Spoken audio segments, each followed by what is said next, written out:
What's up, guys? It is game time. I want to apologize, as usual, for taking so long to record another game. I know it's been probably upwards of a month, but I've been incredibly busy over the last 3 weeks or so and just have not been playing any Magic Online. I did, in fact, play last night and had an awesome set of multiplayer games that included use of my Breya deck. And so I decided to go and dust the deck off online and play a few games. And the very, very first game that I played is one of the best I have played in ages. You guys are in for a treat. Buckle up, because it's Breya time. There's Breya right there. I'm up against Adriano KMX, and he has got Omnath, Locus of Rage. Generally, I consider this thing the subpar Omnath. I'm a lot more afraid of the 3-mana green one. I'm sure many of you who watch the channel have seen how fond I am of that creature and how devastating it can be.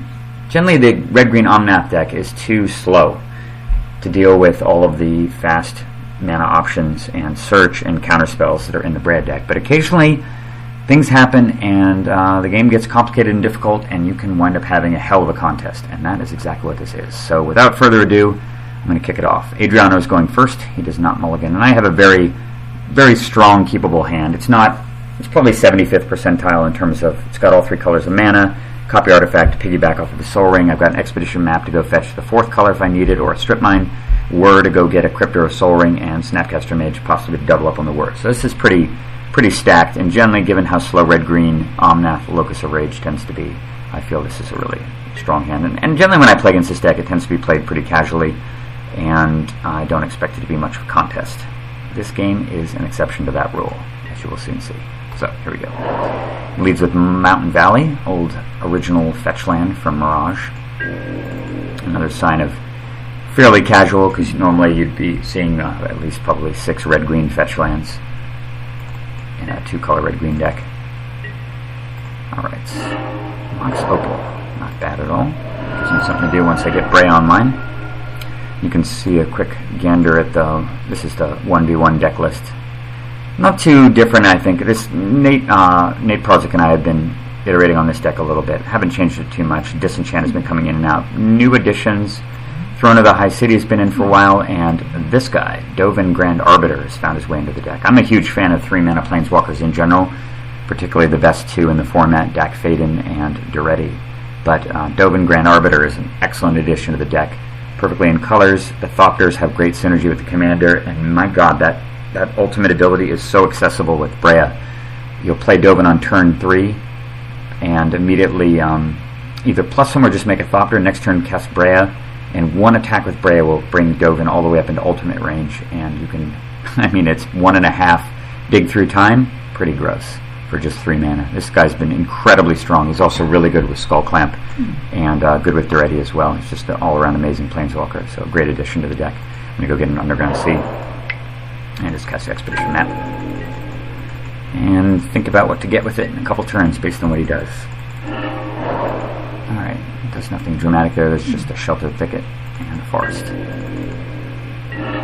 Fact or Fiction. Alright, well, that makes a fetch of Ancient Tomb with Expedition Map a hell of a lot more beneficial and becomes very tempting.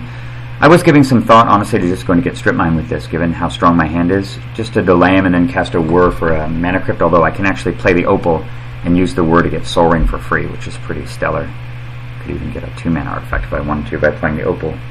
So, but I'm just going to chill for a bit here and just see what happens. 3 mana, Rites of Flourishing.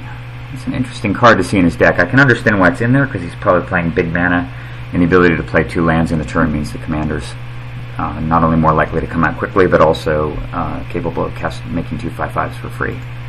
And that is really interesting for me here. I've got a lot of options. It's going to kind of depend on whether or not he has a 4th mana source, because if he doesn't, he's stuck on 3. Obviously, I just go immediately get Strip Mine, and I use Rights to play a land, Strip Mine away his red-green, and play the Opal, and then Whir for a Soul Ring, and I'm up 5 mana to 2, and I don't think he could possibly win from that position.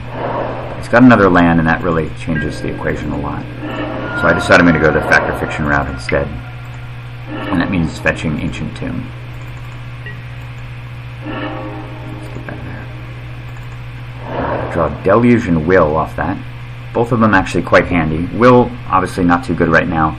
But Deluge gives me a really, really good answer to the Omnath, even though it means I'll take a minimum, I think, of probably 11 damage, because if he plays it and gets a guy, I Deluge for 5, and I take 6 additional damage, but that's better than dying, so...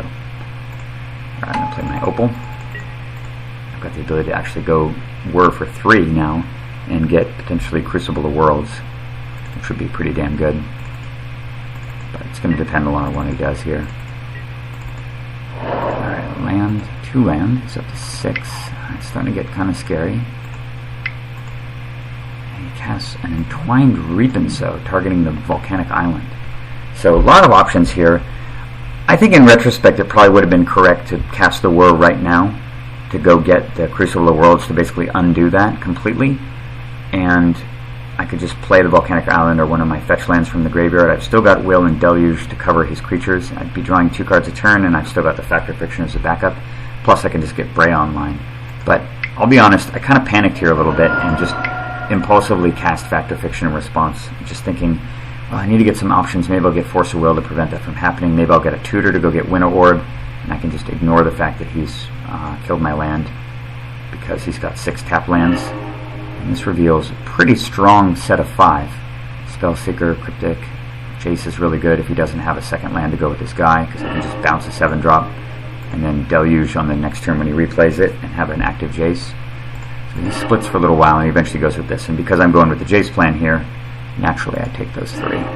Strip Mine's in the graveyard too now, which makes the potential Whir for Crucible play a lot more tempting. But Volcanic Island's going away, and he gets a Strip Mine off of the Reapinso. Brutal.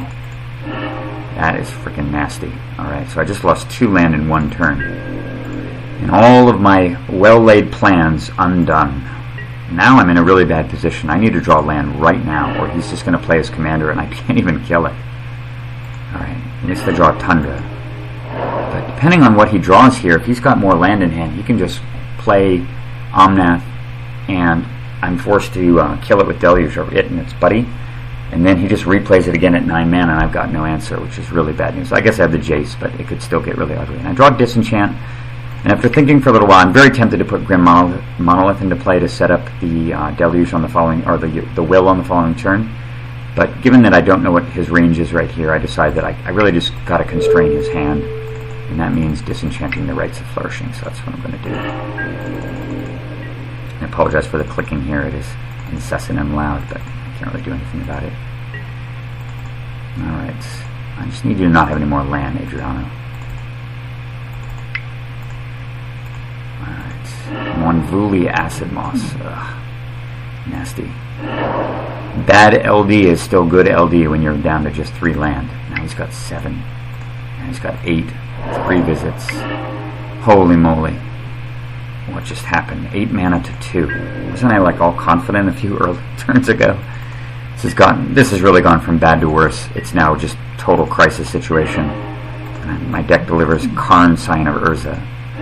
Normally a powerhouse. Very, very bad right now, and I got to take damage here. And really all I got to do is just play the Grim Monolith and just hope he can't do anything against it. And I'm close to Metalcraft, which is good. And I could potentially play Karn next turn and make a 2/2 to turn on the Opal. And then maybe copy the token or something. I mean, there's lots of options, but we'll just have to see what happens. I'm thinking don't have more LD. Green Warden of Marasa. 6 mana, 5/4, with 2 Strip Mines attached. And sure enough, without any hesitation, down comes Strip Mine, nuking another land. So brutal. Oh my god, what the hell am I going to do here? And his commander's just waiting in the wings as well. Alright, deck, deliver. Mana Vault. What can I do here? Well, I think about this for a little while. I kind of weigh my options. Certainly it's a little bit tempting to just put Karn into play, but I kind of need to just set up a big Toxic Deluge. And that means I need to set up a Will here. I need to cast Will, just to get some stuff back from play. Will is not bad. It allows me to replay the Tundra. Let's not jump ahead there. I did that in my... Actually, this is the second time I recorded this. I was 10 minutes in, and then I fast-forwarded accidentally 6 turns or something and totally ruined the replay. So I'm going to be extra careful not to do that. Alright. There's a little bit of mana here. I'm going to cast the Spellseeker. And this fetches up. Alright, lots of choices. I'm going to give the audience a second to think about what they might get. Lots and lots of options here. So many different decision trees that can unfold here. And yeah, a lot of them are very reasonable. I thought about getting Swords to Plowshares because I have Snapcaster Mage, just to remove the Warden, so that, and because it gets exiled, he doesn't get to regrow Strip Mine, because I believe if it goes to the graveyard, dies. Yeah. So if I exile it, he can't exile it himself, and that means that he can't get the Strip Mine back. Because if I kill it in any conventional way, he'll regrow Strip Mine, and it just gets worse. So Swords is really tempting. But I really need a longer term game plan than that. So ultimately I decided to go with Vampiric Tutor. And I play my map. Not too terrible here yet. It's really going to depend on what he does. And man, is that a punish for me not getting Swords Splashers. Obviously he wouldn't have played this if he had seen me tutor for Swords with Spellseeker. Rishkar's expertise is draw 5 for 6 mana and put a free 5 mana thing into play. Good lord. Jesus Christ. He could have killed a land too if he had drawn one. Instead he plays Garrick's Pack Leader. Interesting. So good with his commander though. And he taps out to cast Cultivate. And now I'm very, very glad that I did not get Swords to Plowshares. Because, yeah, this would have been basically me being dead with him having this much mana in play and this many cards. Alright, I'm certainly chumping here, because I'm absolutely going to be deluging next turn. I'm not. But saving 5 right now is extremely important. Alright guys, this is it. The decision of the game. What the hell do you get? I'll give you a good while to take a look at all the contents and think through all the possible decisions here. Looking at my hand, looking at the graveyard, what the hell do you get? You only have 3 mana available. Your opponent has 4, 5, 6, 7, 8, 9, 10 mana available, 5 cards in hand, and 9 power in creatures, including a living regrowth. Is there anything I could possibly get that could win this game at this point? Thinking. Nate, you probably know the answer if you're watching, but time's up. We'll find out in a second. You ready? I'm curious to know how many of you guys called this. The bear to the rescue. Now you think obviously getting Winter Orb in this case is insane, given the fact that I've got 9 power and creatures in play and I haven't cast the Toxic Deluge yet. But I mean, honestly, this is Armageddon for just the opponent. This gives me actually a way to get back into the game. If I Winter Orb him, and in those 5 cards he's drawn no way to destroy it, then his whole hand and all of his lands are basically dead, and I have just this in play to deal with, and I have an answer. And that's a lot better than having no chance at all, which I think, basically, if he gets to untap, I think I automatically lose the game no matter what I do. If I Deluge at that point, then he just goes untap, play his guy, play a land, and probably do something else really murderous, like kill another one of my land, and that's probably the end of the game. Orb is my only chance. I just have to have him do nothing for multiple turns. Alright. Rootbound Crag comes down. We get Bash for 9, going to 11. He's got no play. Alright, I get all my mana back. Thank God he didn't have an artifact and a way to kill another land, because that would have been the end. I am taking 1 from Mana Vault too. And I top deck City of Brass, so timely. I needed to hit a land there. Really any land would have done well, but a colored land is particularly good. Alright, let's pay some life. Pay 5, or pay 4.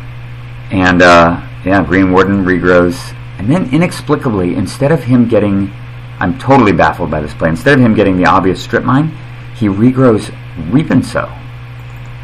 Really puzzling. I'm honestly not sure what's going on with that decision. I feel like he's played completely sensibly up to this point, but I do not understand that play at all. Fortunately, I didn't have to tap the city. Alright. He's got 7 cards in hand. Another land and nothing. Okay. Let's see. Untap the Opal. Untap the Underground. Water grave, go to 5. Oh my god, so timely too. I draw another land. I mean, there's really nothing else I could draw at this point, probably except for Soul Ring, maybe. Obviously, Mana Crypt would be a kiss of death at this point, but hitting the Bloodstained Mire actually is critically important too, because it's going to allow me. I mean, really, my only game plan here is to play Breya, hope he doesn't have a way of damaging me, and use Breya to sacrifice the Mana Vault to get my life total up a little bit higher. Because it wouldn't surprise me if he's got some kind of X spells in his deck, maybe Earthquake, Rolling Earthquake, something like that. Alright, 6 mana. And he just plays the Reap and Sow here, targeting. Looks like it's going after the Watery Grave. So I'm going to sack my Bloodstained Mire in response. Obviously I'm not going to take any more damage. It's getting bad lands, because the other lands are not very useful. And I do have to tap the City of Brass. But fortunately, I've got 2 artifacts, including Winnow Orb, out to tap with my Whir of Invention. And for 3 mana, there's a perfect card for this scenario. Whir for 3. These are all the wonderful choices. But I think you can probably all guess what it's going to be. Crucible of Worlds. Alright, down to 3 life. With a City of Brass and a Mana Vault in play. Time is truly running out, but the orb is still just doing its work. Go to 2. Stop. Okay, so I think for a while here, and I decide I don't really want to play Breya. There's no reason to play Breya when I'm tapped out, because I'm going to have to take a damage to do that. That'll take me to 2 life, and I will be all but dead, because the Winnow Orb will keep me from untapping, and I will not be able to untap the Mana Vault, and I'll die to the Mana Vault. So, unfortunately, as much as I would like to cast Breya, I have to cast Grim Monolith this turn and just hope he doesn't have any play at all. Oh my god, this game is just a knife's edge. Land? Nothing. Oh my god. Is it possible? Is it possible? That's right, I cast a copy. Sorry, I missed that because I accidentally fast-forwarded. But I thought for a while here, and I decided to cast Copy Artifact because I wanted to have enough mana to play Breya and immediately sack something too. Even if I, because I'm not going to be able to tap City of Brass, so it's basically dead. I can't use a fetch land. I draw Enlightened Tutor. Very nice. I go to 1 life. Alright. Breya comes down. Thopter's in play. Alright. I guess he doesn't have any burn. And without any hesitation whatsoever, I'm just going to do this right now. Just sacking that hideous Mana Vault and a tapped Grim Monolith to gain 5. And look at that. Sigh of relief, I have breathing room. Alright, and now I can start the Strip Mine chain. Keep him off of his commander. Alright, finally place Tornado Elemental. What the hell is that thing? Let's go take a look.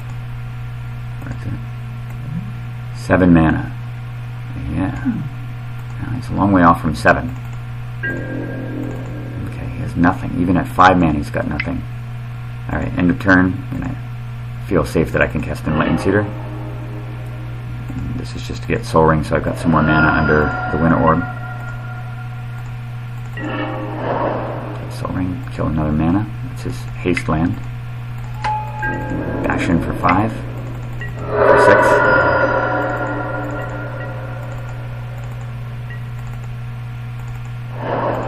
Land. Alright, I'm thinking, what could this be? Don't be something like Vandal Blast. If it's Vandal Blast, I'd probably lose the game. Rampaging Bales. Alright, that is not Vandal Blast. That is not too good, objectively. Mind Twist shows up right now. But we have bigger plans than that. Jace the Mind Sculptor comes down, bounces his dude. Play a Strip Mine, untapped, checkmate. And breathe a huge sigh of relief. What an insane game this was. My god. I mean, if anything, this is just such a raw testament to how completely incredible Winnow Orb is. That card is just peerless. I've always said that it's the 3rd best card in Commander, behind only Soul Ring and Mana Crypt. But there are plenty of games where Winnow Orb is literally the only card in your entire deck that can win the game for you. by doing a one-sided Armageddon, and this was an example of one of those games. I mean, I can't really imagine what range of things in that situation could have pulled me out of that. There really just aren't too many, given the fact that I needed to kill all of his mana before I could deal with any of the other components of the game. Armageddon would, of course, lost me the game, but Winter Orb was the one thing that did it. And I was so happy to have won this game. I had all but given up hope. And even more importantly, the replay cooperated. So you guys got to enjoy this secondhand. Whew. Well, I don't know how much Magic Online I'm going to be playing in the near future, but if I do have some other good games, I'll make sure to record them. And I'll be back at my regular abode in about a week and a half or so from now, and I'll be playing on my with my regular recording device on my big monitor and my proper microphone and everything else, and hope to play more games for you guys to enjoy. That one was fantastic, and I'm really glad you're here to enjoy it. See you guys soon.